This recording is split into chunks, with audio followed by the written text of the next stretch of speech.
কিভাবে শুরু হয়? সকাল ৮টা থেকে রাত্রি মিনিমাম ১১টা-১২টা। এই মাঝের সময়টুকু আমরা রোদ্রে বৃষ্টিতে ভিজে অনেক সময় সারাদিন কাজ, কালকেও তো আমি খাইনি। এটা বাস্তব।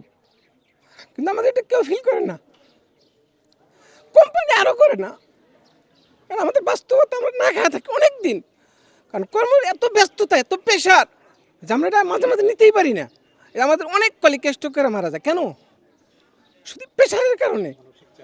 আমাদের অভাবের কারণে আমরা চাকরি করি, সম্মানজনক চাকরি করি, কিন্তু পড়াশোনা করছি আমরা অন্য চাকরি পাই নাই। যার ফলে আমাদের বাধ্য হয়ে পেটের তাগিদে হোক, আর ছেলেমেয়ের তাগিদে হোক, আর পিতামাতার তাগিদে হোক আমরা এই চাকরি করি। কিন্তু এটা ম্যাক্সিমাম মানুষ আমাদের অবহেলার চোখে দেখে। প্রশাসনকে আমাদের রিকোয়েস্ট, প্রশাসন থেকে শুরু করে উপর লেভেলের পর্যন্ত যারা থাকেন, বিশেষ করে আমাদের কোম্পানির উপরে যারা থাকেন, তারা এই জিনিসগুলো একটু ফিল করবেন। এটাই আমাদের অনুরোধ। আমাদের নিচের পর্যায়ের মানুষগুলো কিভাবে আছে, কেমন আছে, আপনারা একটু দেখার চেষ্টা করবেন, কথা শোনার চেষ্টা করবেন।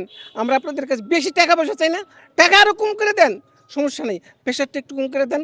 মানসিক শারীরিক সুস্থ ব্রেন মস্তিষ্ক নিয়ে যেন আমরা কাজ করতে পারি, মানুষের সেবায় যেন আমরা কাজ করতে পারি, মান সম্মান নিয়ে যেন আমরা কাজ করতে পারি, এই আশাবাদ ব্যক্ত করে প্রতিবাদী হয়ে আমরা কাজ করতে চাই। নেক্সটে যেন আমাদের কোনো কলিগ জেলখানায় যেতে না হয়, মানুষের সেবায় যেন আমরা নিয়োজিত থাকতে পারি। প্রশাসন যেন এটা জানে যে আমরা মানুষ, আমরা কোনো পশু পাখি নই, আমরা কোনো চোর দালাল নই, আমরা শিক্ষিত মানুষ, শিক্ষিত কর্মচারী হিসাবে চাকরি করতে চাই।